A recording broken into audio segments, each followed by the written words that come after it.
welcome to the 3D Blu-ray Bunker. This is a place for us die-hard fans of 3D where we look exclusively at 3D Blu-rays, not to review the film itself, but to have a close-up look at the film's 3D with some thoughts about how well it works. And today we're looking at the 2016 movie The Finest Hours, which has an aspect ratio of 2.39 to 1, and it was post-converted into 3D.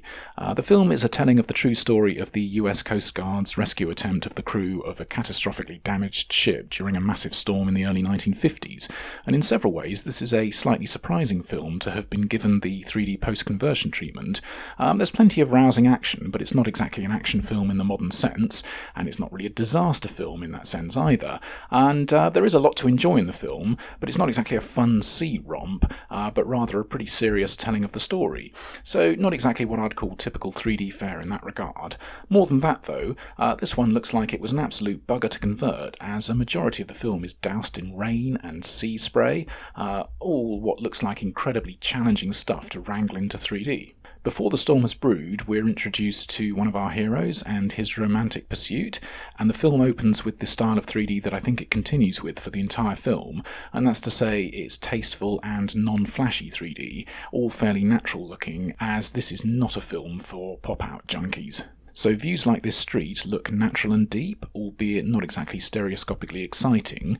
Same sort of thing getting onto this little boat here. There's enough stuff with the posts and ropes to help create the feeling of depth in the view, even if there's nothing placed into more obvious 3D space. The interior of this bar uses the pillars to provide some nice 3D framing, and there's a sense of depth in the guys at the bar, so again, it's all very natural. And these views, by the way, also give you an idea of the film's colour palette and lighting levels. It's not exactly a dark film, but it is mostly on the gloomier side, with very few brightly lit shots. Something we see a lot of throughout the film is a view of a character through a vehicle screen, in a boat like here, or frequently in cars, and the 3D in these views is quite nice as the screen is always covered in snow or rain, which is better than a clear screen if you're looking to feel some depth in the view, or maybe not as good as a completely clear screen if you're looking to avoid crashing,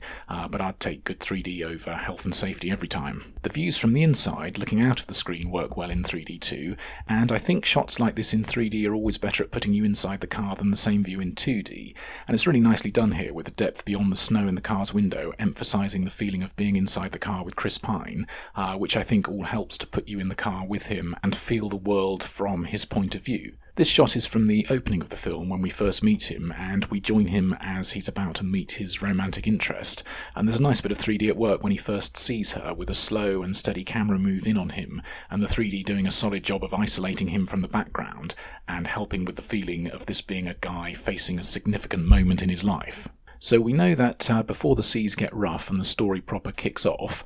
Pine has to hook up with Holiday Granger, and there's more of the film's unflashy but effective 3D after they have a little bit of a moment at a dance and she walks away from him towards us, with the rows of parked cars on either side of her providing a nice framing and depth in a scene where the 3D helps to convey the distance between the two characters. And there's a shot looking through a window at Holiday Granger, and to my eyes this looks slightly odd, as I'd have thought that the reflection of the town ought to sit in 3D space much further back than it appears to be, but the way they've done this shot makes it look like they've placed her in space within the town, if that makes sense. I don't know how intentional that was, or even if I'm seeing it correctly, but it's really effective because it looks to me like a clever way of using 3D space very subtly to make a story point, as if it's showing how she is somehow encompassed by this coastal town. It's one of those shots where I don't know if I'm reading too much into it, or simply pointing out the bloody obvious. Either way, I think it's a piece of great low-key 3D. So I think that everything we've seen so far could very well be exactly how the film would have looked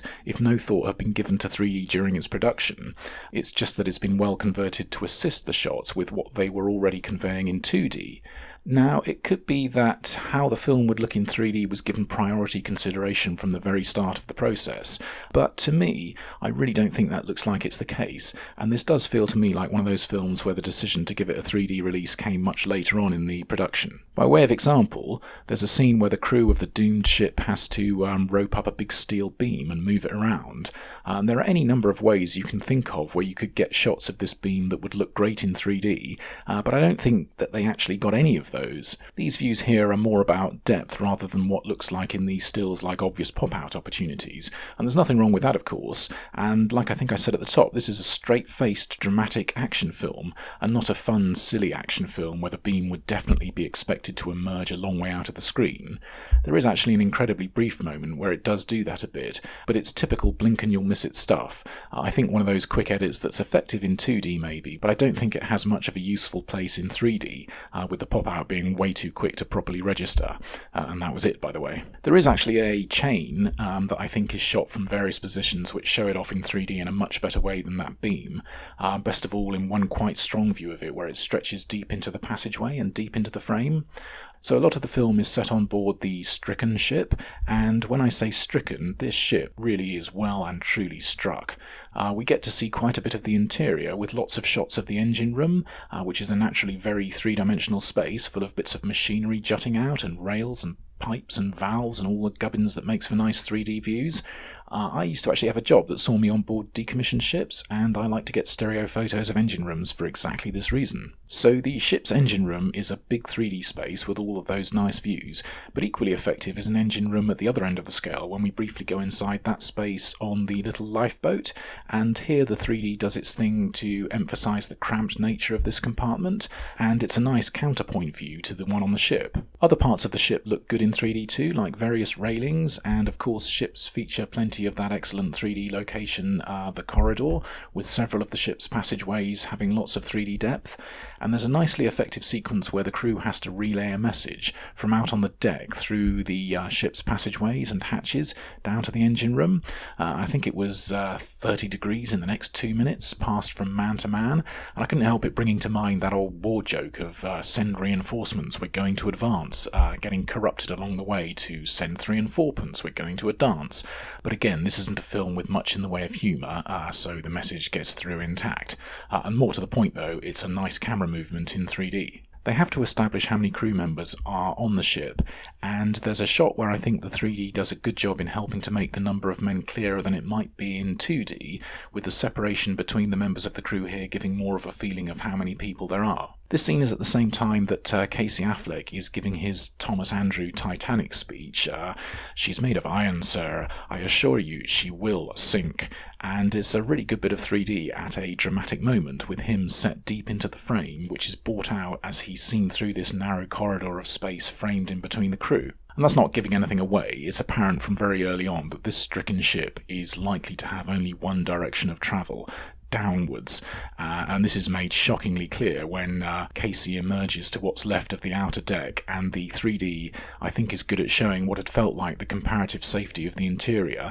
with the depth in that space feeling all the more different to the ship's newly rearranged structure. That view also shows off what I suspect was the great challenge for the conversion, and that's all of the lashing rain and ocean spray, and there's a huge amount of this stuff in the film. It's certainly a soggy experience. I think the 3D in the rain is fairly solid, although it might be a bit lazy to say that the water splashes out of the screen and into our faces, as that's not really the way the 3D handles it here. Usually the strongest 3D placement in the water splashes are drops on the lens, which are placed at about screen level. There's certainly often some depth in the rain, and it works really well when we see a top-down view of it, when it's pouring into the engine room, and better still when the lighting's a bit brighter, and I think these are the views of the rain where the 3D just about works best. There is maybe one bit of overt chucking water towards us, and perhaps out of the screen with some crashing spray coming our way at one point. And there's another excellent bit of 3D rain when we see a spotlight on the boat, and we're aware of the rain in the foreground, albeit maybe not entirely sure of its 3D space, but when the light gets turned on, it suddenly throws the foreground illuminated rain into strong 3D space, and it's another very effective moment of 3D. And there's also a bit of slow motion where every droplet gets placed into 3D space in a way that's rarely possible or noticeable in real time. So this is a nice bit, even if maybe because of the camera they had to use to film this at high speed, it does look perhaps slightly jarringly digital compared to the rest of the film.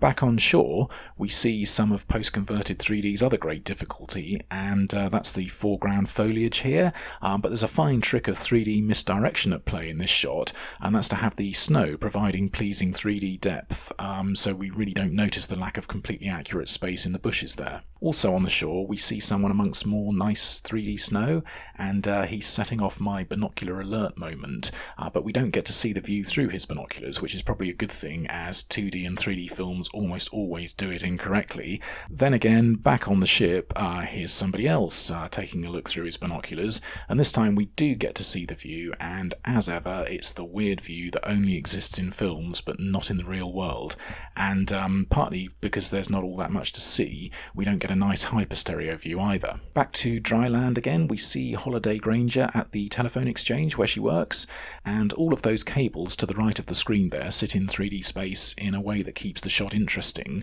What's even more interesting to me here is that this is the woman who featured in one of the most improbable pieces of casting ever when Disney,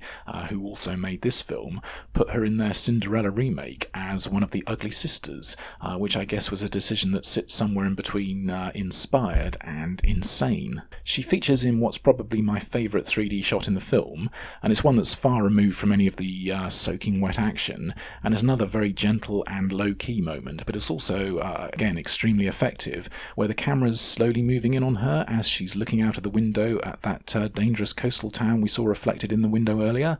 and it feels like the 3D is giving that sense of isolation again. There's a 3D shot that was used really effectively in Gemini Man and Blade Runner 2049, where you see the camera half in and half out of the water, and it looks good here too. So on the whole then, a fairly drab colour palette in a film filled with rain, sea spray, crashing oceans, and soaking wet people in low-level lighting might not sound like a classic 3D offering, and in many ways it isn't. This isn't a 3D film that I think people are going to get especially excited or thrilled by the 3D on offer, as virtually none of it draws any attention to itself, but it is a solid job done in difficult circumstances, with what I think are its strongest 3D shots being the subtle ones. So a very quick word about the film itself. This is a great looking film that feels as old-fashioned as its setting, and I definitely mean that as a compliment. It's about bravery, heroism and defiance, and it's a story that I'd been completely unaware of. Possibly it's well known in the USA, and I guess every nation with a coastline likes to have its own celebrated tales of daring sea rescue attempts, so maybe this story wasn't written about so much in the UK. I think everyone here turns in a good performance, and whilst it's almost certainly a simple matter of costumes, hair and makeup, it did look to me like Casey Affleck, Chris Pine and Holiday Granger all had faces that seemed authentically 1950s, and I thought they were all great. I don't know what liberties may or may not have been taken with the actual events, but this came across as an honest and respectful telling of the story, and I enjoyed it. Whilst I mentioned at the beginning that I was a bit surprised that this was given a 3D release, in a way its style and tone make it equally surprising that it even got made in the first place, and I believe it wasn't really a huge box office success, which is a shame. The 3D is never showy or obvious, and it's not a film that I'd recommend to anyone purely looking for 3D thrills, but I would definitely recommend it, especially for its frequently effective uses of subtle 3D. So I hope you found this in some way useful, and if so, I hope you'll join me again soon for another 3D Blu-ray review. Until then, thanks for looking in on this one, cheers for now, bye bye.